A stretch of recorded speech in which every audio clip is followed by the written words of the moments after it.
প্রায় ২ বছর আগে নদিয়ার শান্তিপুরের হরিপুর গ্রাম পঞ্চায়েতের নতুন সর্দারপাড়া এলাকায় ৪ বছর বয়সী এক শিশুকে যৌন হেনস্থা করার অভিযোগ ওঠে তৎকালীন বিজেপির বুথ সভাপতি মনোরঞ্জন হালদারের বিরুদ্ধে।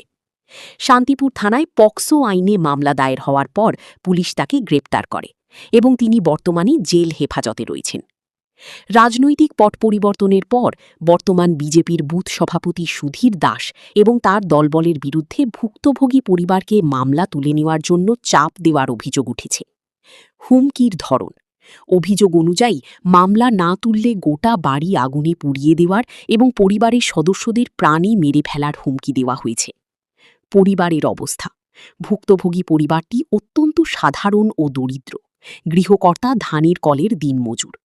চরম আতঙ্কের মধ্যে দিন কাটানো এই পরিবারটি নিরাপত্তার দাবিতে পুনরায় শান্তিপুর থানার দ্বারস্থ হয়েছে। তবে বুথ সভাপতি সুধীর দাস তার বিরুদ্ধে ওঠা এই সমস্ত হুমকি দেওয়ার অভিযোগ সম্পূর্ণ অস্বীকার করেছেন। ভীষণ ধমকাচ্ছে, আগুন দিয়ে পুড়িয়ে দেবে। হ্যাঁ মানে বাড়িঘর পুড়িয়ে দেবে, গায়েব করে দেবে রাতারাতি, এরকম হুমকি দিচ্ছে। তুই কেস তুলতেই হবে, কেন তুলবি না তুই? তারপর আমি বলছি কি আমি কেস তুলবো না। বলছে হ্যাঁ ঠিক করে কথাবার্তা বল। আমি বলছি আমি কেস তুলবো না। তারপর হুমকি দিচ্ছে, গালাগালি করছে, বাজে বাজে ভাষা দিচ্ছে। দেওয়ার পরে ওই অনেক ধরনের কথা বলছে বাজে বাজে। আমি বলছি কি গালাগালি একদম দেবেন না। তখন উনি হুমকি দেখে মারার মানে এমনভাবে আসে, ধেয়ে আসতেছে, মানে মারবে, বলছে মেরে দেখুন আমার স্বামীকে। তখন আমি খুব কান্নাকাটি করছি, মানে ওরা হুমকি দিয়ে যাচ্ছে। পুরো 25-30 জন লোক ছিল, প্রচন্ড পরিমাণে হুমকি দিচ্ছে। তারা সব কি করে? তারা মানে যারা এসেছিল বিজেপির বুথ সভাপতির সাথে সব লোকজন এসেছিল। আসামির বাড়ির বউ ছিল, ছেলে ছিল। তারপরে আসামির বউ বলছে হ্যাঁ আমার বরটাকে বিনা দোষে ফাঁসিয়েছে, কিছু করেনি, নিজেরাই হাত দিয়ে ওরকম ফাঁকা করে দিয়ে আমার বরটাকে ফাঁসিয়েছে।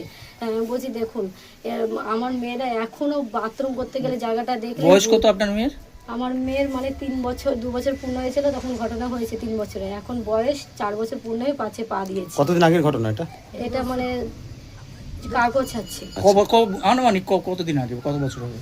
তাও 2 বছর হলো কেসটা চলছে। আসামি এখন কোথায় আছে? আসামি এখন জেলে আছে। আর জেল থেকে মুক্ত করার জন্য কি আপনার বাড়িতে হুমকি? হ্যাঁ হুমকি দিচ্ছে, মানে ওনাকে ছাড়াতে হবে, কেস তুলে নাও দিয়ে হুমকি দিচ্ছে। আগের দিন যেদিন বিজেপি জিতেছে সেদিন ওনার ছেলে এসে বলছে কি রাত্রেবেলায় মদ খেয়ে এসে বলছে আয় বেরো, আয় তোকে মার্ডার করে ফেলবো, খুন করে ফেলবো, আমি তুড়ি মারলেই এখন লোক চলে আসবে, তোর কাছে খুনই করবো। আমার স্বামীকে জানেন না স্যার, আমি জড়িয়ে ধরে বলছি তুমি বেরোবে না, তাহলে তো আমাদের মেরে ফেলবে। এই যে প্রাণনাশের হুমকি দিচ্ছে তাতে আপনারা কতটা ভয়ভীত হয়েছেন? আমরা প্রচুর ভয়। আমার শাশুড়ি, আমাদের থাকার জায়গা নেই ঘর ভাঙাতে। এক বিজন আমার শাশুড়িকে নিয়ে এসে মা বলছে এখানে আমার তুমি বাড়িতে যেও না। আমরা খুব আতঙ্কে আছি, খুব ভয়ে আছি। আপনারা কোনো দল করেন না? যখন যে পার্টি